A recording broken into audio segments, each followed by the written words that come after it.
They're the second largest banknote printing company in the world, and they've been involved with the printing of banknotes for two separate countries suffering from periods of hyperinflation. What is hyperinflation? Well, imagine going to the store to buy a loaf of bread on sale for $20 million.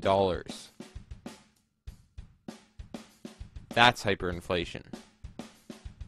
So much money is printed that it completely devalues the dollar, and prices rise dramatically because of it. That's going to be $20 million.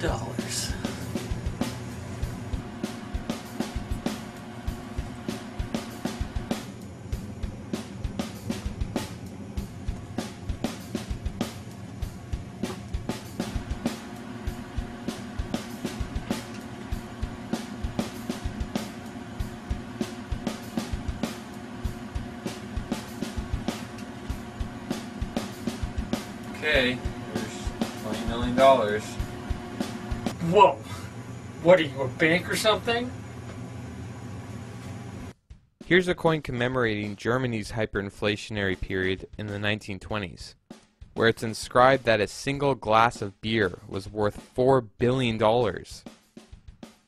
Hyperinflation had destroyed the German dollar so much that people were actually using money as wallpaper. And who is getting paid to print all the ridiculous amounts of money this whole time?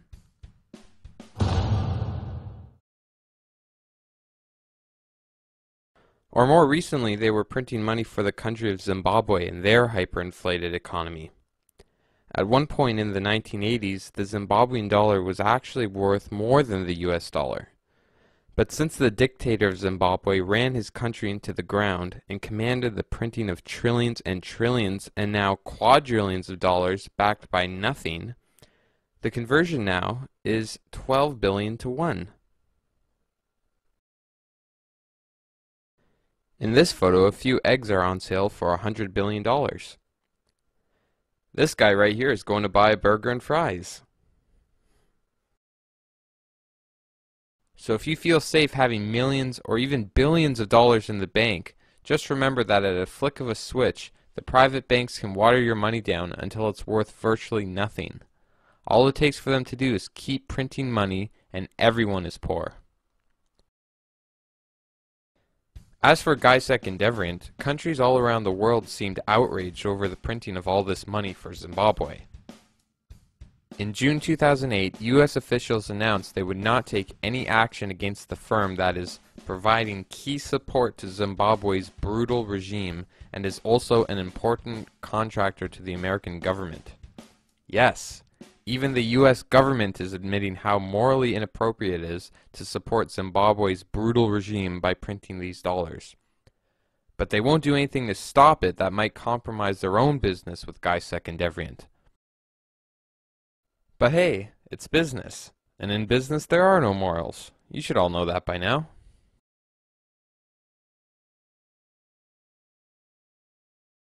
But on July 1st, 2008, after only a few years since Zimbabwe's hyperinflation started to snowball, GIESEC and Devrient finally decided they would no longer print banknotes for Zimbabwe, after their own government of Germany officially told them to stop. The reason for the sale to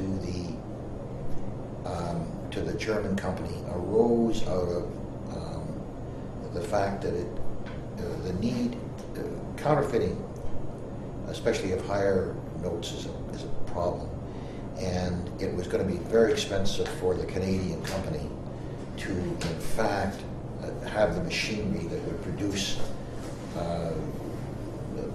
whatever the heck it is that goes into the bills that prevents counterfeiting, and that's the reason why, in fact, the German company came in.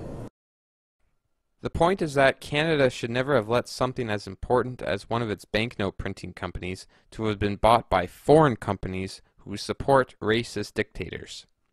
And the excuse to save money is ridiculous when you recall the $160 million every day the government allows to go down the drain. I'm just wondering if there should be like an institution that the Bank of Canada owns that's job is to print money. And Well, that would be that would make more sense. Yeah. Let's try to recap everything we've learned so far.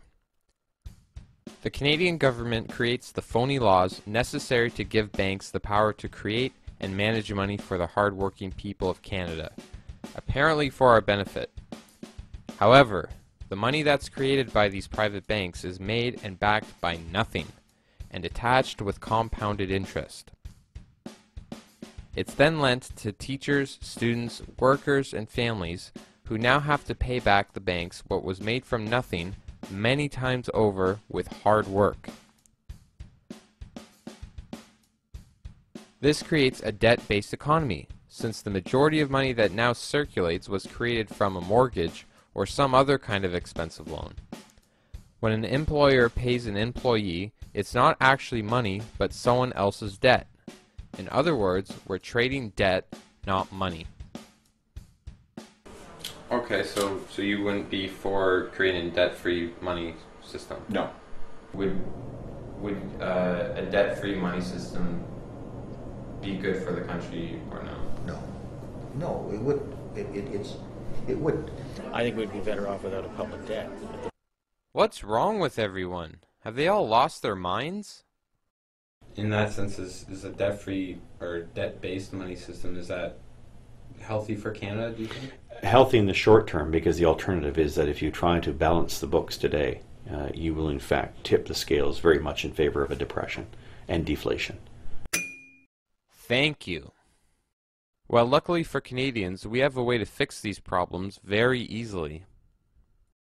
The reality is the Bank of Canada has, by legislation, the ability to make whatever money is needed, to loan money to the Government of Canada without interest.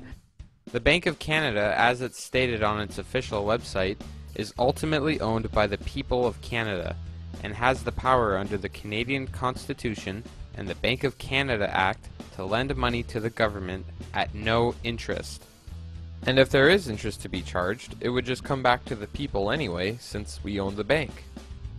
I must admit, I'd rather pay interest to myself than, in Exactly. which case I'd probably cut myself a good deal, Yeah, we never should have privatized our debt and turned it over to the private banks. We should have kept it in the hands of Bank of Canada, at least a major part of it, because then we would have been paying interest back to ourselves. John, you can borrow from your savings account and I won't charge you any interest. Good. And unfortunately, the Liberal government and the Conservative governments both are too close to the banks. The banks wanted the business, and they managed to convince the government to privatize that debt, and of course now they're the ones getting the benefits. That's why you notice that they're still very profitable, even though everyone else is suffering.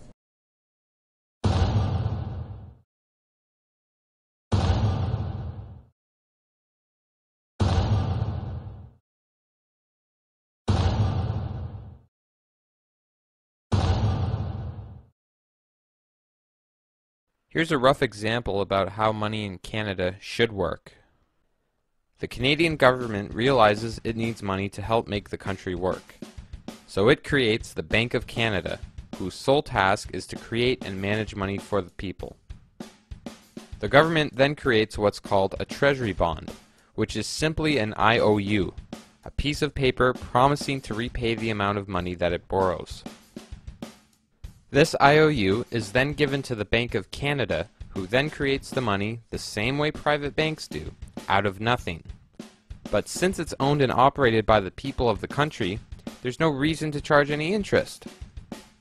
The government can now distribute the money, which creates jobs. The people can now pool some of their money together and pay off the debt owed to the Bank of Canada, the People's Bank. After the first payment or so, since the Bank of Canada will have to pay its workers and fulfill its job to regulate money, our tax dollars will inevitably circle back into the country, so no new money is required to pay off the debt. And since there is no compounding interest, the debt will never grow, and we'll be able to pay it off very quickly. And once it's paid off, we'll be able to spend our extra hard work, time, and money on other things to help better the country. I don't need to hear the lecture. I know all of this stuff. Okay, well... Sorry, don't mean to